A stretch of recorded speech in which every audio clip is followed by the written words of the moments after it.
Jon Stewart left The Daily Show in August 2015, following a highly influential 16-year tenure. His unique brand of satire was equal parts intelligent, hilarious, thoughtful, and silly.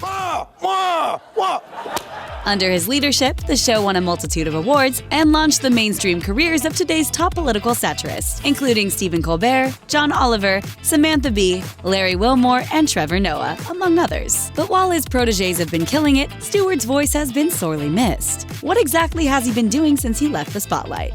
We bought a farm. Stewart and his wife Tracy, a licensed vet technician, bought a 12-acre farm in Middletown, New Jersey in 2013. 2 years later, they announced the property would become a sanctuary for sick and abused animals. The couple appeared on CBS This Morning in October 2015 to share an exclusive look at the farm, and Jon seemed perfectly content with his new lifestyle. With his new schedule, he's able to take the kids to school, maintain the farm, and write. It's not like I don't feel productive or creative, but I feel like my life is, now it's, rather than just painting with 3 colors, I get to get the whole thing now. Back in action. After laying low for a few months, Stewart showed up at his old stomping grounds in December 2015 to fight for 9/11 first responders. That year, the Zadroga Act was set to expire. The bill covers medical and other expenses for a long list of conditions that many first responders faced after the attacks. Stewart went to Washington, D.C. to confront those legislators who did not support the reauthorization bill. He encouraged viewers to flood their social media accounts with messages that included the hashtag worst responders to put the pressure on.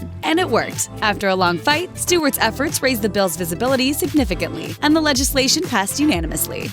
Jon weighs in. It wasn't until May 2016 that Stewart made another rare public appearance, this time on David Axelrod's podcast, The Axe Files, where he shared his first post-retirement thoughts on the presidential election. His jokey questioning of Donald Trump's eligibility to run made headlines around the globe. He has the physical countenance of a man.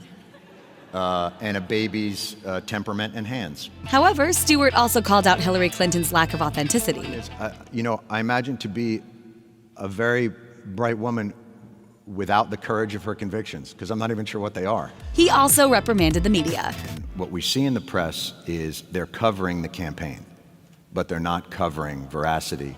Colbert Report. During the Republican National Convention in July 2016, Stewart gave fans a taste of what his election coverage would have looked like had he stayed on The Daily Show. His first appearance on The Late Show with Stephen Colbert came nearly a year after he left the show and featured a skit in which Colbert sought out Stewart's help for his election coverage. The Late Show host traveled to Stewart's fictional cabin in the woods to inform him who was running for president. It's Donald Trump. What? Yep. The guy from The Apprentice? Yep. A few days later, Stewart took over Colbert's desk to deliver a biting critique of Trump voters. You feel that you're this country's rightful owners.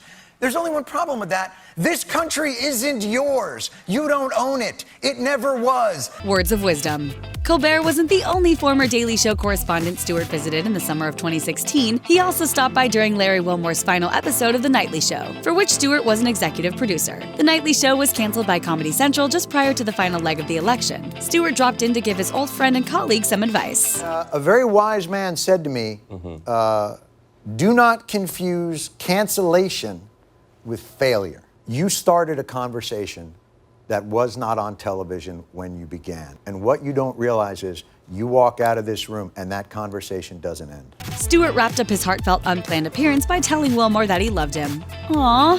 Horsing around. In June of 2016, Stewart made his first appearance on Full Frontal with Samantha Bee. The former Daily Show correspondent teased him about the skewed public perception of his animal sanctuary work. Because I'm pretty sure I heard that you gave up show business to go and professionally massage livestock. Later, Stewart interviewed a horse. You're white. Are you voting for Trump? A look back. The Daily Show, the book, was released in November 2016, 16 months after Stewart left the show. Written by journalist Chris Smith, the book is a comprehensive oral history of the show during Stewart's tenure. Stewart contributed the foreword, writing, "Somewhere along the line, the process of making that show became the mechanism by which I worked through my own emotions about the world. That's hard to replace." Aftermath. In Stewart's first post-election interview with CBS This Morning, he said Donald Trump disqualified himself at numerous points, but cautioned people to not treat Trump supporters as a monolith. In the liberal community, you hate this idea of creating people as a monolith. Don't look at Muslims as a monolith. But everybody who voted for Trump is a monolith, is a racist. That hypocrisy is also real in our country. Stewart also questioned the media for not interrogating Trump about his famous campaign slogan. Nobody asked Donald Trump what makes America great.